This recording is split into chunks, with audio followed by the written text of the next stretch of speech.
Fala pessoal, sejam bem-vindos ao podcast Cara dos Esportes. Gabriel Martins aqui para mais um episódio sobre NBA. Programa de hoje, o assunto será Golden State Warriors. Agora que a poeira assentou, a gente vai poder destrinchar um pouquinho as movimentações da equipe nessa off-season, expectativas para a próxima temporada. Tem um convidado bem especial para falar sobre isso. Antes dos recados, o primeiro... vai mudar o calendário, vai mudar um pouco o calendário do podcast Cara dos Esportes, seguindo em frente dos episódios de NBA, né? Como vocês perceberam, a off-season deu uma desacelerada, tem menos notícias, então a gente vai passar a ter um episódio por semana de NBA. Nessa semana ainda vai ter 2, a partir da próxima semana a gente vai ter um episódio que vai ser postado na madrugada de quarta para quinta, nessa semana agora, e na outra... já em agosto, a gente vai passar toda quarta/quinta, né? Vou gravar na quarta-feira de noite, postar na quinta-feira de manhã pra vocês. Vai ser um episódio por semana, com a liberdade, se tiver alguma notícia importante, vai ter um episódio emergencial, tipo troca do Damian Lillard, troca do Karl Anthony Towns. Sempre tem muitas trocas bombásticas na off-season da NBA. Então a gente vai com esse episódio semanal. E um episódio dependendo das notícias, se tiver alguma coisa legal pra gente falar, alguma notícia grande. Mas a gente vai aí até perto da temporada começar, porque deu uma desacelerada mesmo. E logo também, em setembro, vai começar a temporada da NFL. E na madrugada de domingo pra segunda vai ter o episódio pós-rodada da NFL.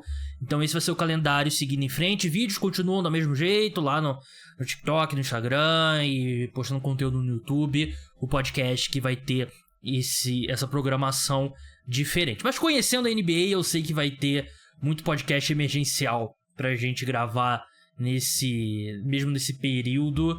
Segundo recado, não deixe de se inscrever no YouTube se você estiver assistindo por lá.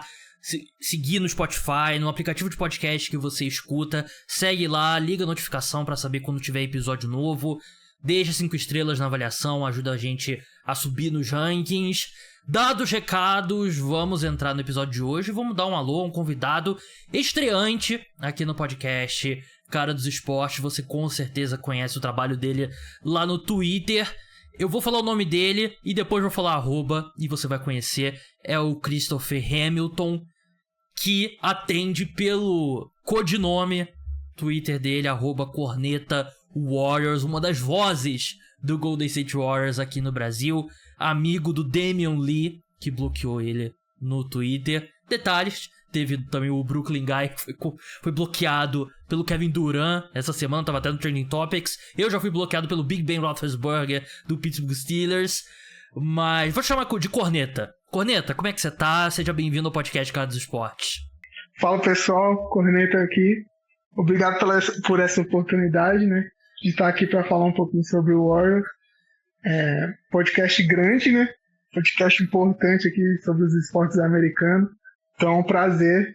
Muito obrigado pelo convite. Vamos passar agora pro tópico de hoje, que é o Golden State Warriors, um time importante, um time grande, que passou por mudanças importantes que a gente vai discutir no programa de hoje. A maior delas, todo mundo sabe, o Chris Paul foi para a equipe numa troca em que o time se desfez do Jordan Poole, que foi um desastre na última temporada, não é, no contrato novo dele. Chegaram também Corey Joseph, guard que estava no Detroit Pistons na última temporada. O Dario Saric, um power forward / big man ali pro garrafão. Sai Donte DiVincenzo, tá agora no New York Knicks, alarmador. Sai o Ty Jerome também, que jogava muito pouco. E, obviamente, o Jordan Poole. Corneta, um Golden State Warriors, na sua opinião, e eu tô bem curioso para saber a sua resposta, mas na sua opinião, o elenco do Warriors hoje é melhor ou pior que o da última temporada? Olha, na minha opinião, o Warriors melhorou. Melhorou de verdade, porque eu acho que um problema muito grande da última temporada era a linha do tempo entre os jovens e os mais experientes. Então tinha um núcleo não experiente com Draymond Green, com Curry, Klay Thompson, o próprio Iguodala, e tinha a turma dos jovens com Poole, Kuminga, Muri, e mais um rapaziada, que era o Patrick Baldwin, o Ryan Hollins. Quer dizer, tipo, o time, ainda mais depois da briga do Draymond Green com o Poole, o time claramente se separou entre os jovens e os mais experientes. Então, uma mudança clara do time nessa temporada foi essa, né? De botar a linha do tempo de volta com o Curry, com o Klay Thompson, com o Draymond Green. Então a equipe trouxe jogadores experientes, Chris Paul, né, com 37 anos, o Saric, que está perto dos 30, o Corey Joseph, também, que já é um jogador com mais de 30 anos, e trocou os mais jovens. Envelheceu um pouco o elenco e trazendo jogadores que fazem sentido. O Chris Paul faz sentido, o time pode parecer que não, né, a primeiro momento, tipo, o time tem o Curry, para que vai trazer o Chris Paul? Mas ano passado o time teve muito problema com turnovers e com falta de repertório no ataque mesmo. Era muita bola de 3, e muito mesmo bola de 3. O time só tinha isso no seu jogo. E o Chris Paul traz algo diferente, né? Além da armação dele, ele também pontua muito bem no mid-range, sabe atacar o ar, cava muitas faltas, que também foi uma questão pro Warriors ano passado, o time não conseguia ir para a linha de lance livre. Então, também ele pode evoluir o jogo do Kuminga, que é um jogador que eu espero muito. E eu acho que com o Chris Paul ele tem tudo para dar um salto, jogando com ele nessa segunda unidade. Então, na minha opinião, o time melhorou sim. Eu acho que o trabalho do novo GM foi bem feito e vamos ver o que vai acontecer na temporada, mas eu tô com expectativa positiva. Então, vamos por partes. Eu concordo com você. Eu acho que o elenco do Golden State Warriors melhorou. E eu concordo muito com um ponto sobre as duas linhas do tempo. E era algo que eu vinha falando bastante aqui no podcast, né? Que o Warriors tinha um plano ousado, né? Ambicioso, talvez seja a palavra correta. Que eles tentaram permanecer competitivos enquanto eles tentavam moldar uma geração para eventualmente substituir, né? De um lado, os veteranos Curry, Klay, Draymond, Iguodala, Looney, e do outro, os jovens, né? O Kuminga, o Muri, o Wiseman, o Jordan Poole. Só no meio do caminho, só quem tinha era o Andrew Wiggins. E a equipe não conseguiu fazer nenhum nem outro. Ela não foi tão competitiva quanto ela poderia na última temporada. E também não desenvolveu nada os jogadores jovens, né? E em alguns casos, eles regrediram até. Então, eu acho que faz sentido o Warriors focar no agora. Porque você não pode desperdiçar temporadas do Curry quando ele tá jogando nesse nível, né? Ele foi um dos 3, 4 melhores jogadores dos playoffs. Tá jogando num nível completamente absurdo ainda. Discutivelmente melhor do que nos anos do MVP, né? Acho que fisicamente ele tá melhor do que nos anos do MVP. Então, eu concordo com essa decisão do Golden State Warriors. Você falou sobre o Chris Paul, era o próximo tópico aqui da minha pauta. Mas antes eu queria... Último ponto sobre o elenco. Acho que, assim, tudo bem, a grande chegada é a do Chris Paul. Mas acho que muita melhora do elenco parte do próprio elenco mesmo, que já estava na equipe, porque a gente viu o Andrew Wiggins se ausentar por aqueles problemas pessoais dele. O Moses Moody e o Jonathan Kuminga vão estar um ano mais velhos, então a tendência é eles continuarem evoluindo. Eu achei que o Moody terminou muito bem nos playoffs, inclusive. E a equipe vai ter o Gary Payton segundo saudável desde o início, né, com o time na temporada. Então, só esses pontos, mesmo que não tivesse a chegada do Chris Paul, eu acho que já há motivo para otimismo, principalmente o Wiggins, porque o Wiggins foi o segundo melhor jogador do time no título, né, Corneta? Não, eu concordo plenamente, porque um fator muito importante no ano passado foi a saúde do time, né? O Curry sempre perde jogos, mas ele perdeu mais de 30 jogos, eu acho, na última temporada, com 2 lesões diferentes. O Wiggins teve problemas particulares, né? Teve a questão com o pai dele. Ele perdeu quase 50% da temporada. E ele foi um jogador muito importante ano passado, né? Não só nos playoffs, como na temporada regular também. Ele foi All-Star. Então, a questão dos jovens era muito pelo Kerr, né? O Steve Kerr não tem muita confiança ainda nesses jovens. Um negócio muito importante para esse ano é ele ter essa confiança nesses garotos. Porque o potencial principalmente do Kuminga, eu acho que o Muri é aquele protótipo de role player mesmo, né? Uhum. Tipo aquele cara, o Danny Green da vida, tá ligado? É o coadjuvante, né? Só que o Kuminga eu já vejo mais um teto maior para ele. Vejo um jogador não com potencial de ser MVP um dia, eu acho que é muito isso aí, mas tipo um jogador que pode ser que um dia, bem trabalhado, bem desenvolvido, pode chegar pode ser um All-Star. Eu acho que ele tem esse potencial, ele é muito bom fisicamente, ele defensivamente ele é excelente, assim, tipo, no homem da bola, ele tem o seu problema off-ball, mas marcando individualmente ele é muito bom. Então, ele é um jogador que tem tudo para ser desenvolvendo uma renda de bom, melhorar no controle de bola, essas coisas. Ele pode ser um jogador muito bom pra liga. Um cara de 20 pontos por jogo, que defende o melhor jogador todo jogo. Então, esse cara precisa ser usado. Esse cara precisa, o Steve Kerr precisa confiar nele, precisa colocar ele em quadro. E eu acho que para esse ano, a montagem do elenco também foi pensando nisso. Porque a torcida do Warriors pede muito jogadores ali dessa exposição, né? Alas e centers também. Né? O time trouxe o Saric para a posição de center. E ali nessa posição onde joga com o Ming e o Muri, o time não trouxe ninguém.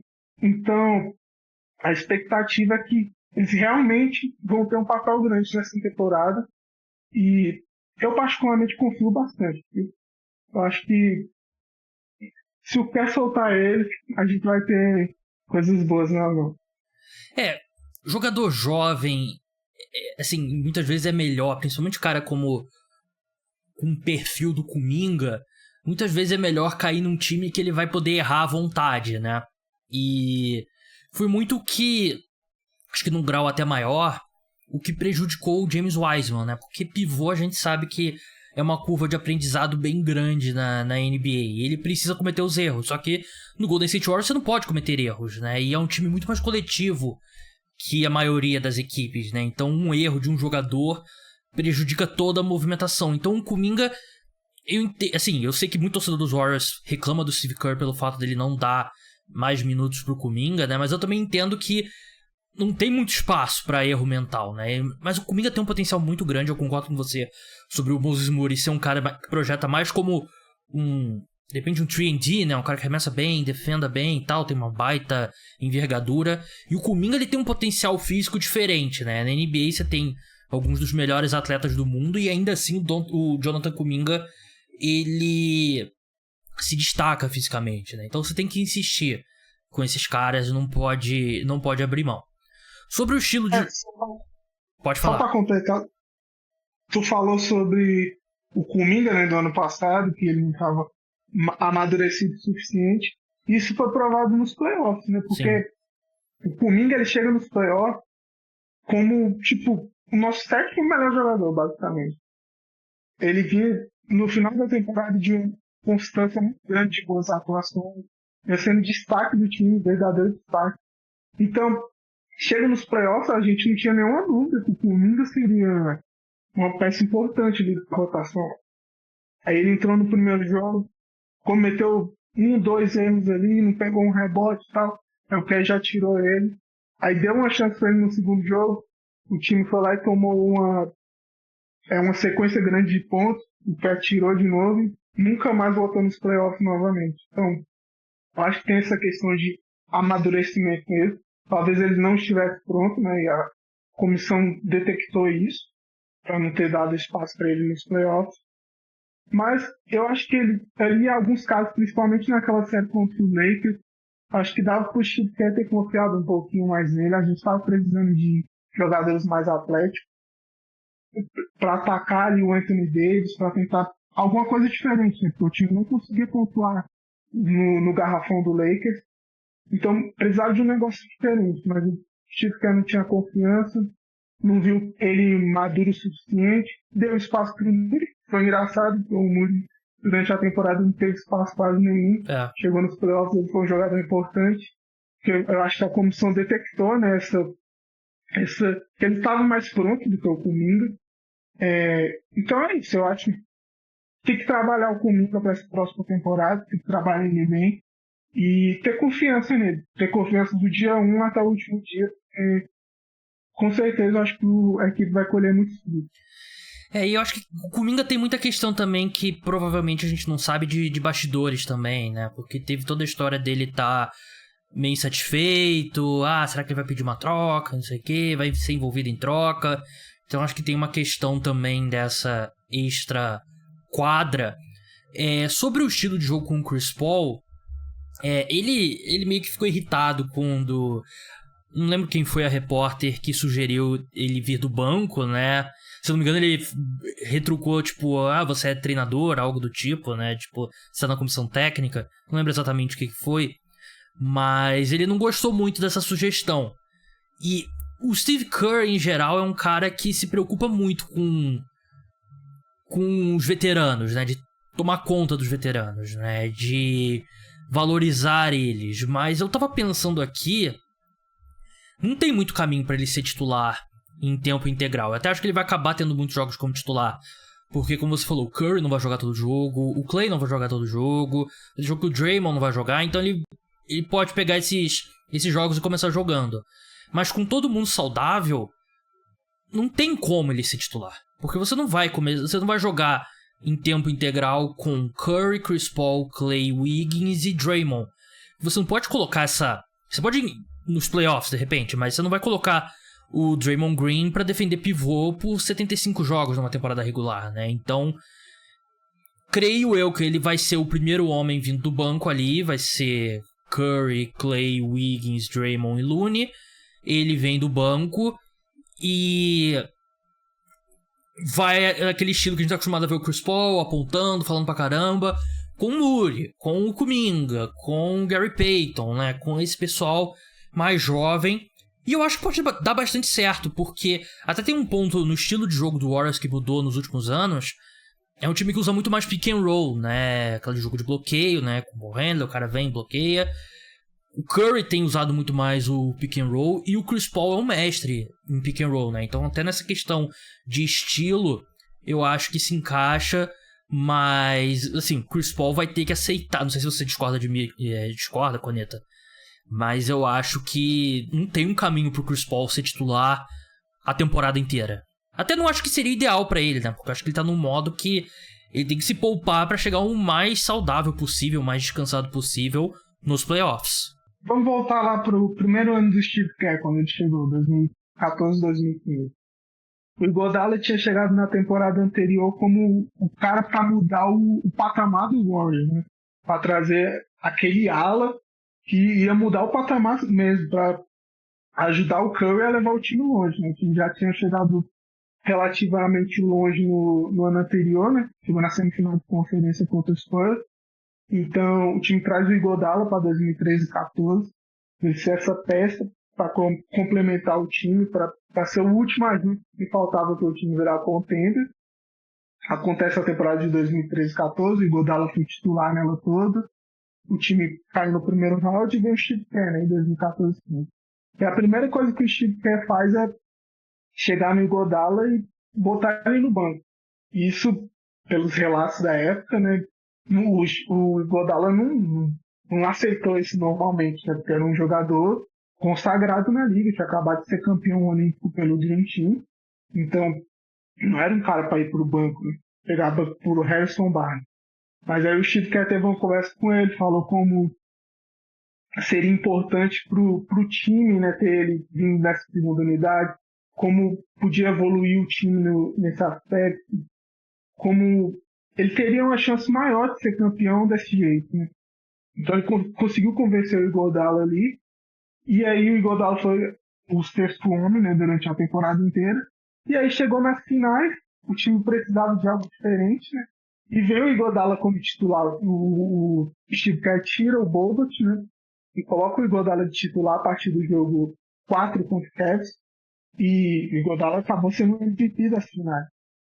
Então o Steve Kerr já tem essa história para contar para o Chris Paul, né? Para convencer ele que esse é o melhor papel para ele nesse momento. Porque, claro, eu acho que dá para jogar, né, com o Chris Paul, com o Curry, Klay Thompson, o Wiggins e o Draymond Green, mas é situação de jogo. Eu acho que até em alguns jogos o Steve Kerr gosta de jogar com um time menor, já começar com um time menor, mas a nossa line-up titular é uma das melhores da liga, com o Luna de pivô, o Draymond Green na 4, o Wiggins na 3 e os Splash Brothers ali de armadores, né? Então, eu acho que mudar isso não faria tão bem para a equipe. Mas ter um Chris Paul na segunda unidade, se o Steve quer convencer ele, colocar ele na linha, né? Não é um jogador experiente, ele sabe que ele vai saber que é o melhor pro time, né? Ele vir na segunda unidade, ele jogar com o Kuminga, jogar com o Moody, trazer essa experiência, trazer esses minutos importantes com o Curry fora de quadra, né? Que é um momento crítico para o Warriors quando o Curry sai. Com o Chris Paul, acho que isso tem tudo para ser minimizado, né? O Chris Paul não vai ser um cara que vai entrar em quadro e o time vai perder por 10, 15 pontos. É um cara que vai controlar o ritmo do jogo. No mínimo vai ficar 0-0. Então, eu acho que o Chico vai conseguir convencer ele a ser reserva, acho que ele vai aceitar bem. E é o melhor pro time. No fim das contas, é o melhor pro time e é como o time tem chance de ser campeão. E até pela estrutura contratual dele, se ele não aceitar, o Warriors pode cortar o Chris Paul, né? Ele não tem muita opção. Se ele é aquela coisa de aproveitar ali as últimas possibilidades de vencer um título na carreira, né? Claro que não vai ser a mesma coisa, mas é a última chance dele. Então, eu concordo com você. E uma boa lembrança a situação do Iguodala mesmo, né? Que o Iguodala, acho que de certo modo era mais difícil porque o Iguodala era mais jovem, mas ele também, o Iguodala, não era um cara do nível do Chris Paul, né? Muito diferente. Então, são situações um pouco diferentes, mas realmente similares nesse ponto ali. Vamos ver se o Steve Kerr vai conseguir manter o Chris Paul satisfeito. Porque o cara, para comandar essa segunda unidade, que deveria ser um estilo completamente diferente, mas era o Jordan Poole. E o Jordan Poole foi importante no título do Golden State Warriors porque ele conseguia carregar o fardo ali da pontuação quando o Curry estava no banco. E nessa última temporada ele não conseguiu.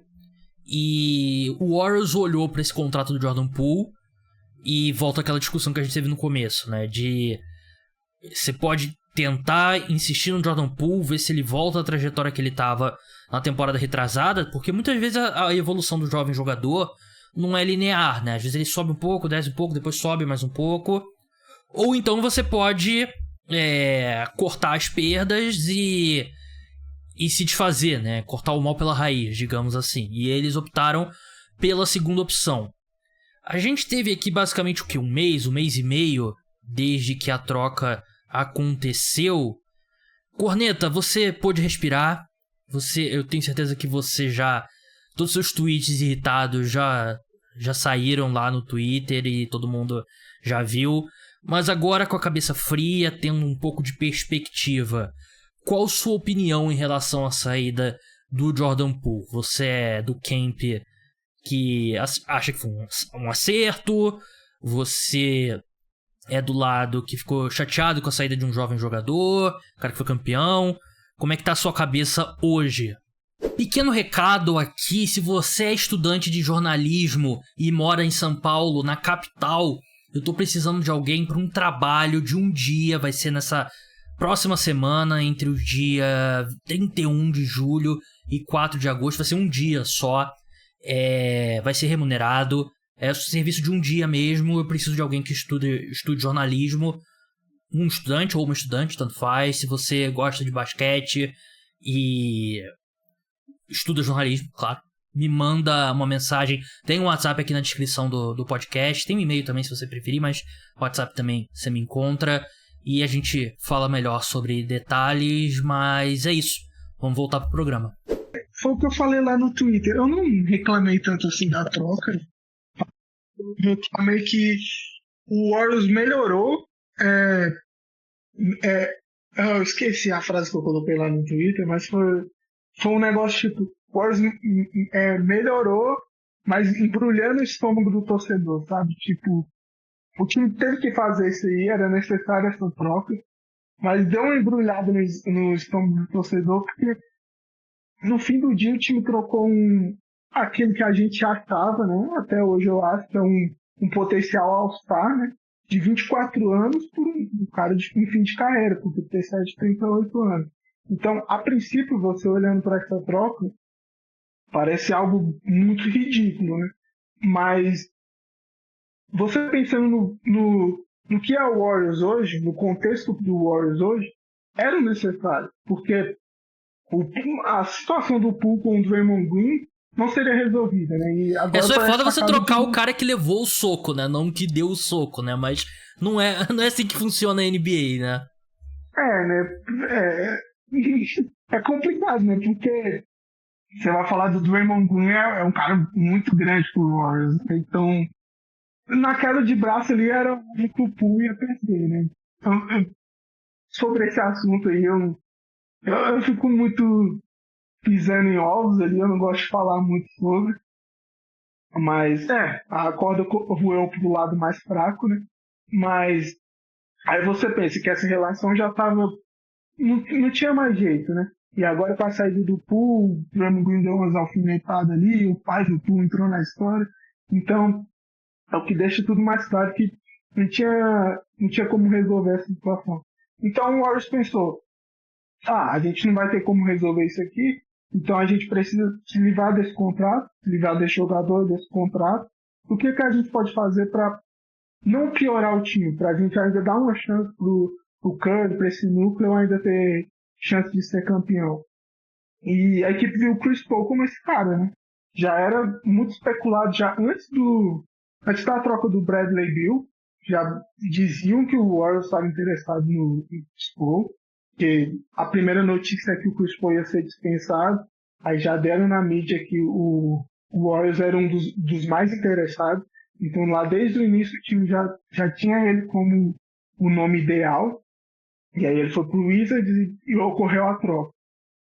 Embrulhou o estômago do torcedor, mas eu acho que para a próxima temporada, que é o mais importante, né? O Warriors não pode perder o tempo agora.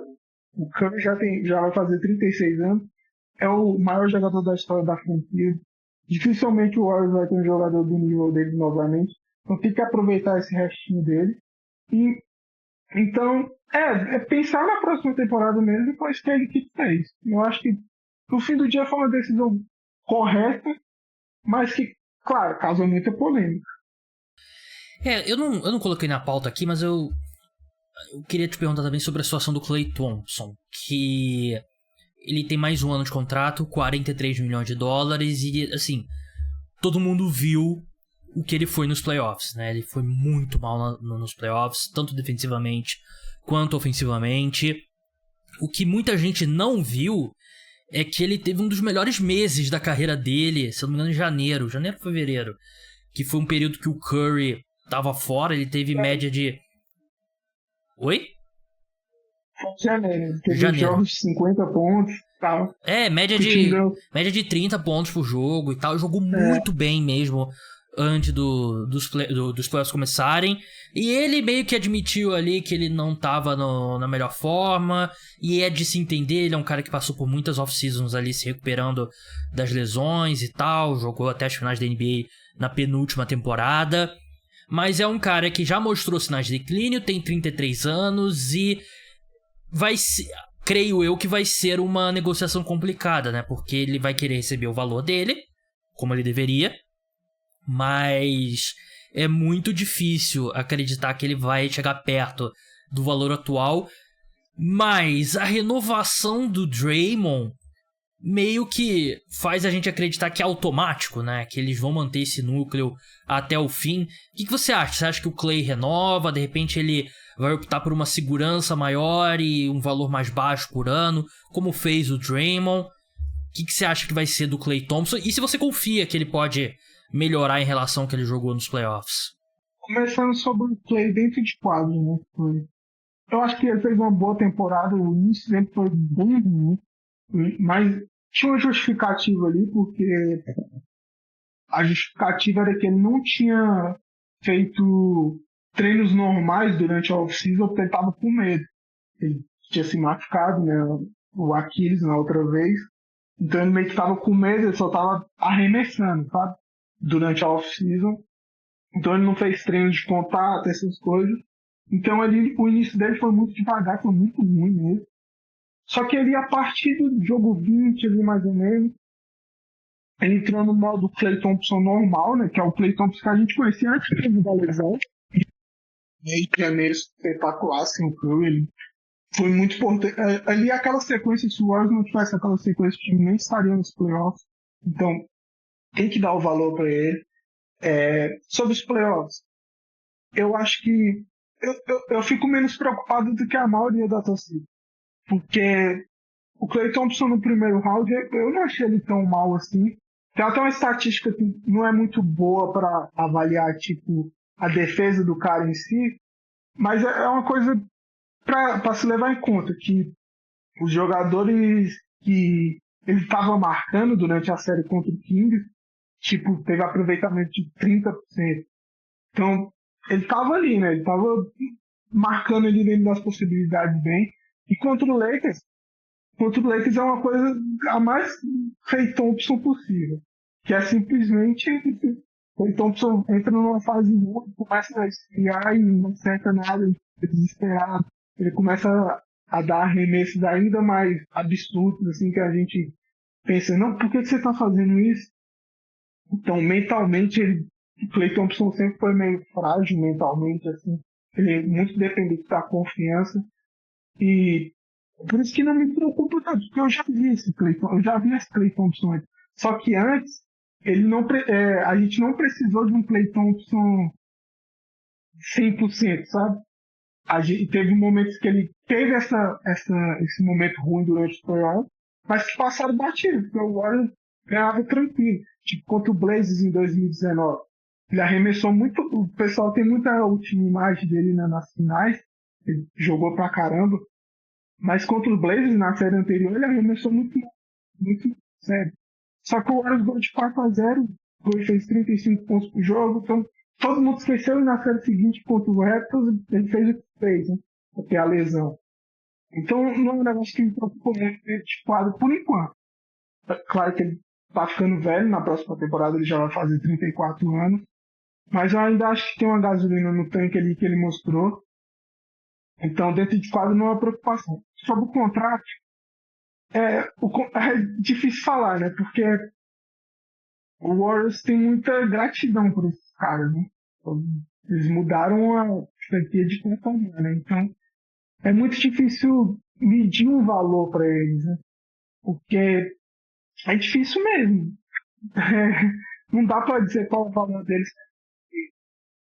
Eu acho que vão chegar em um denominador comum pro Klay Thompson renovar ali na base de 30 milhões, alguma coisa. Mais ou menos o contrato do Wiggins, eu acho que eles vão conseguir convencer ele aí. E eu acho que no fim do dia ele vai ficar, os três ali vão ficar até o fim da carreira. Acho que o Draymond Green era o mais preocupante ali de não ficar. E a equipe conseguiu renovar com ele, então agora eu acho que eles vão até o fim. Vão até o fim com esses caras aí. Vamos ver o que acontece. Se for para ser campeão, vai ser com eles. Se não for, vai ser com eles também. E vida que segue. Eu cheguei até a falar aqui em podcast, né, que em determinado momento parecia que o Curry ia ter que optar entre a lealdade dele pelo Draymond e pelo Klay, ou se ele iria querer ser mais pragmático e ver os Warriors se desfazerem dos dois e montar um time melhor ao redor dele, né? E acabou que não precisou, eles conquistaram o quarto título. Sobre o Klay, eu acho que ele vai assinar um contrato parecido com o Draymond ali, 4 anos, 25 milhões de dólares. de repente corrigido ali pelo aumento do cap, né, 26 milhões de dólares por ano, algo do tipo. Porque é o que você falou, né? Agora eles estão num modo que eles vão até o fim. Vão competir ou não, mas vai ser com esse núcleo. Eu acho que faz sentido. Porque é um time que já conquistou 4 títulos. É o maior time da história da franquia. Fizeram parte, provavelmente, do maior time da história da NBA.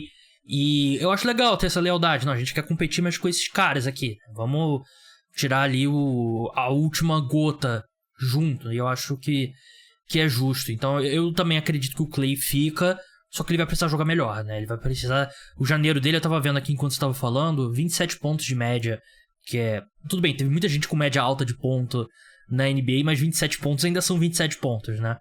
Ele pode... Claro, não nesse nível absurdo, né? Até porque teve muito volume com a ausência do Curry. Mas ele pode jogar melhor do que ele jogou, por exemplo, na série contra os Lakers. A defesa eu não acho que vai voltar. Esses números que você falou do Sacramento Kings, você próprio fez a ressalva, né? Que nem sempre é a estatística mais fiel. Aconteceu, acho que muito dele tá marcando o Kevin Huerter, né? Que teve uma série horrível contra o Warriors, né? Isso acho que ajudou as médias do Klay, né? Mas eu ainda confio no Klay marcando caras maiores, né? Antigamente ele marcava o melhor guarda do adversário, né, ao invés do Curry. Hoje em dia essa confiança eu não tenho mais, não. 2 pontos aqui na nossa pauta antes da gente encerrar. Primeiro, situação do Gui Santos. Corneta, saiu, eu vi em alguns perfis, né, Gui Santos, pelo que eu li, ele não pode assinar um two-way contract, né, aquele contrato que ele pode ir da D-League pro time principal, porque ele ainda tem um vínculo com o Minas, né? E se eu tiver errado, por favor, me corrija. E se pra ele assinar esse contrato, teria que rescindir o contrato dele com o Minas, aí tem uma multa e tal. Então, parece que isso não vai acontecer. Parece que a gente vai pra mais um ano, ao que tudo indica, do Gui Santos na D-League, né?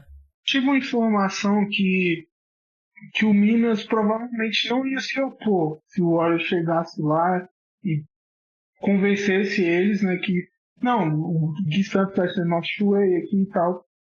Mas parece que é uma questão do Warriors mesmo. Do Warriors ainda querer ver ele na D-League mais um ano, ainda trabalhar ali no jogo dele. Eles, eu acho que ainda não estão vendo ele ainda como pronto para ser esse jogador, até two-way. Eu particularmente discordo. Eu acho que ele pode sim, tem todas as condições de ser um dos two-way do time, porque o nível que ele mostrou na Summer League foi muito bom. Ano passado na D-League também ele jogou bem, mas ao que parece não é o pensamento do time, né? E tem essa questão contratual que eu não sei muito direito como é que funciona, mas é mais ou menos isso que você falou, né? Que ele tem contrato com o Minas, e como ele tem um contrato profissional, e o two-way não necessariamente é um contrato profissional, né? Então ele não pode assinar esse two-way. Só se ele conseguir romper o contrato com o Minas. E aí é o que eu falei. Parece que o Minas não se opõe quanto a isso, mas ao que parece também o Warriors não está tão interessado assim por enquanto.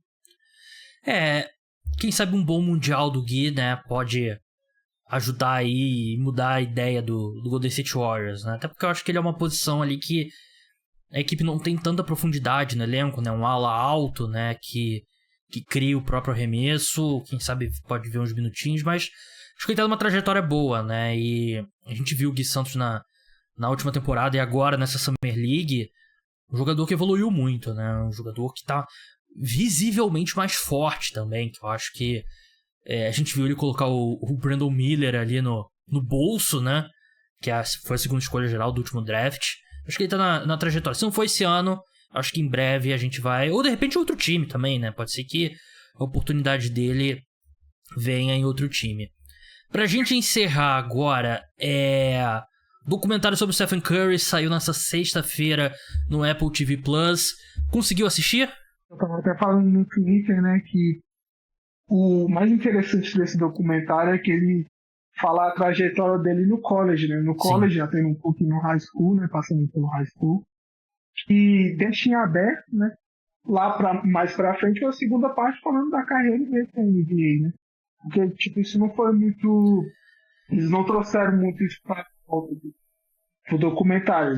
O foco do documentário mesmo foi falar sobre o college, um pouquinho da última temporada, da temporada anterior, temporada do título, e ficou bem legal, né? Porque fala do college, como ele foi um jogador subestimado na época, né? Quase não recebeu só uma proposta de universidade. Começou ali, teve aquele primeiro jogo dele que ele fez 30 turnovers, parecia que ele ia acabar tudo. E ele conseguiu dar a volta por cima e finalizando com esse título aí, né? Nossa, ficou bonito demais, eu me emocionei, pra ser sincero. Não tem como, né? É um cara que mexe muito com a gente. Estão vendo esse cara aí mais de 10 anos jogando pela franquia, é um ídolo. Então não tem como não se emocionar. E eu gostei muito do documentário, achei muito bem feito e contou muito bem a história dele. Uma história que talvez muita gente... Ele foi um dos grandes jogadores do college, jogador que levou a faculdade dele longe, né, uma faculdade pequena. Ele teve média de quase 30 pontos por jogo também. Competiu com Kevin Durant para ser o cestinha da temporada da NCAA.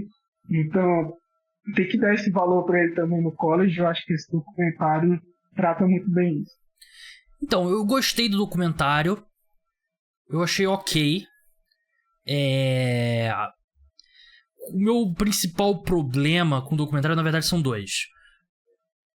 Eu acho que quem não conhece muito sobre o Curry, vai ser legal aprender a história dele. Quem já conhece, como a gente, eu acho que eu não aprendi nada sobre o Curry nesse documentário. Só que ao mesmo tempo é legal ver o Curry, né? Ver os bastidores, ver as entrevistas. Então, valeu a pena. O tempo que eu vi, assim, valeu a pena. Só acho que hoje em dia a gente tem muito documentário e pouco documentário que a gente aprende alguma coisa, porque os caras se envolvem, né? O Curry tava envolvido na produção e tal, então eles não vão abrir muito o jogo, né? E foi um problema também do Last Dance, né? O Last Dance não... Tem uma pitada de propaganda, né? Assim como esse Underrated, né? Que é o do documentário do Curry, né? Que eu acho que é um pouco... meio marketing do Curry, ao invés de um documentário sobre o jogador. Por exemplo, cita muito pouco que ele era filho de um ex-jogador e tal. Eu achei que isso poderia ter citado. A questão... Eu gostei mais das partes que mostram nos dias atuais. E, pra mim, a melhor parte do documentário vem logo no começo, quando ele se encontra com o Kevin Durant na festa, né? Que o Curry bate o recorde das cestas de 3 e ele dá uma festa em Nova York e o Kevin Durant vai na festa, né? E fala-se tanto, né, de relacionamento dos dois e tal, não sei o que, e eu achei legal. Achei que pra mim foi a melhor parte do documentário. Eu só queria ter visto mais sobre os bastidores. Eu sei com uma impressão, não sei se você vai concordar, que o plano era focar um pouco mais na questão das cestas de 3 e tal, e fazer um documentário sobre a trajetória do Curry. Só que aí eles vencem o título. E aí muda um pouco a cara do documentário, né? Porque se você prestar atenção, não tem muito bastidor do título. Não tem muito bastidor dos playoffs, né? O documentário começa ali quando ele bate o recorde e ele volta. E é meio que ali nos 5 minutos finais, e aí eles foram campeões, e aí mostra a festa lá, as imagens lá do dia do título e tal. Não tem muito bastidor do título em si. Então, a minha sensação é que eles pensaram em fazer o documentário com um gancho de que ele ia bater o recorde, pra falar do início dele, e ainda deixar ali um espaço pra fazer um documentário de repente daqui a 5, 10 anos, quando ele estiver aposentado, e fazer sobre a carreira toda. Mas a minha impressão é que eles meio que foram pegos de surpresa pelo título, não contavam com isso. Você tem total razão, eu não tinha parado pra pensar por esse ponto. Que é verdade, não tem muito bastidor da equipe, né? Tem um bastidor dele da escola, né? Dele estudando lá pra se formar. Mas da equipe, assim, eu acho que pegaram mesmo de surpresa todo mundo, o título do Warriors pra fechar com... E deu certo, né, pro documentário, porque teve um final muito bonito ali, mostrando aqueles últimos 5 minutos ali, caminhada pro título. Mas é verdade, né? Eu não tinha pensado por esse lado também, esse lado que você falou sobre também não aprender coisas novas. Eu concordo, né? E tem muita coisa ali para quem já conhece o Curry para aprender, mas para quem é fã, né? Para quem é fã do Sim. cara, sempre é válido e tal. E eu acho que é um documentário mesmo propaganda, né? Como você diz. Mas eu gostei. Pra falar a verdade, eu gostei. Todo documentário é assim hoje em dia. Todo documentário é assim, é uma realidade. Mas é legal mesmo, só de ver as entrevistas, ele relembrando e tal. Por exemplo, ele assistindo ao torneio da NCAA com um cara que jogou com ele, tava jogando, perdendo pra Michigan State, aí o Draymond liga pra sacanear ele, né? E, pô, isso é muito legal de ver. Isso é muito legal de ver. E eu acho que o final que eles planejavam inicialmente, até porque o documentário demorou um pouco pra sair, né? Porque já a gente tá aqui em julho, né? Eles foram campeões na última temporada, demorou bastante. Se eu tivesse que chutar, eu diria que eles planejariam terminar com ele se formando na faculdade, porque meio que encerra o arco dele em Davidson, né, que é a universidade que ele jogou. A gente vê bastante sobre o TCC dele, inclusive, e eu acho engraçado, assim, qual banca que iria reprovar o TCC do Stephen Curry, ainda mais É verdade, viu? Tipo, você me fez parar pra refletir agora e é meio que isso mesmo. Era um documentário focado só no college. Eu acho que talvez se o Warriors não fosse campeão, eles nem iam falar muito da temporada, ia falar dos treinos dele e tal. Tipo, como ele se prepara pra temporada e tal, mas acho que eles iam ignorar um pouco, ia falar sobre o recorde, claro, como começou. Sim, eu acho que eles iam focar ali ia mostrar o recorde de 3 e tal. E ia terminar com eles se formando mesmo, porque é legal e tal. Eu queria saber quanto que daquele TCC que o Curry... Na temporada. Quanto que o Curry realmente escreveu daquele TCC. Mas tudo bem, se formou, é o que importa. E é um documentário legal, vale a pena assistir. Tá lá no Apple TV Plus pra quem tem. Pessoal que tem iPhone, eu acho que você tem 1 ano de Apple TV Plus, se eu não me engano. E se você passou também, é baratinho, é bem mais barato que os outros serviços de streaming. E tenho certeza que você vai conseguir encontrar. Mas... Corneta, muito obrigado pela sua participação. Como é que... O pessoal já sabe, Corneta Warriors, mas tem algum outro lugar que o pessoal pode te acompanhar lá falando sobre o Golden State Warriors? Imagino que você não vai twittar tanto nos próximos dias, só sobre o Flamengo, reclamando do Flamengo. A gente tava reclamando antes de entrar no ar do jogo contra o América Mineiro, né? Contra o América Mineiro? Foi o América Mineiro? Foi o América Mineiro. Mas brigadão aí pela participação. E como é que o pessoal encontra o seu trabalho? Esses próximos dias aí, esses próximos meses, né? É muito complicado, né? Ter um perfil sobre a NBA, porque não acontece muita coisa. Sobre o Warriors, né? E o pessoal me encontra lá no Corneta Warriors no Twitter. Eu só tenho essa conta, eu só tenho esse canal de acesso mesmo, Corneta Warriors. Tem uma conta lá no Threads, né? Do Instagram, mas quase não uso. Então, é mais lá no Corneta Warriors mesmo. E valeu pela oportunidade aí, você. Gostei bastante, é sempre um prazer falar sobre o Warriors. Falei, eu acho que até demais aqui, né? Nada, falou. Falei um pouquinho sobre o Warriors aí. E ficar expectativa para a próxima temporada. Eu tô confiante. Acho que vai ser uma boa temporada. E título, eu acho que dá para sonhar com o título. Quem tem Stephen Curry tem tudo. Muito obrigado. Muito obrigado a você que escutou o podcast Cara dos Esportes. Você que é fã de NFL também, não deixe de escutar o podcast. O episódio logo anterior a esse, preview da NFC Leste, divisão dos Giants, do Commanders, dos Eagles e dos Cowboys. A gente continua o preview por divisão. Tem episódio de NBA na quinta-feira de manhã, vai ser postado na madrugada de quarta para quinta. E aí, a partir da outra semana, a gente passa para um episódio por semana. Claro, com a ressalva, se tiver aí uma notícia bombástica de última hora, vai ter episódio emergencial. Então, até a próxima. Tchau!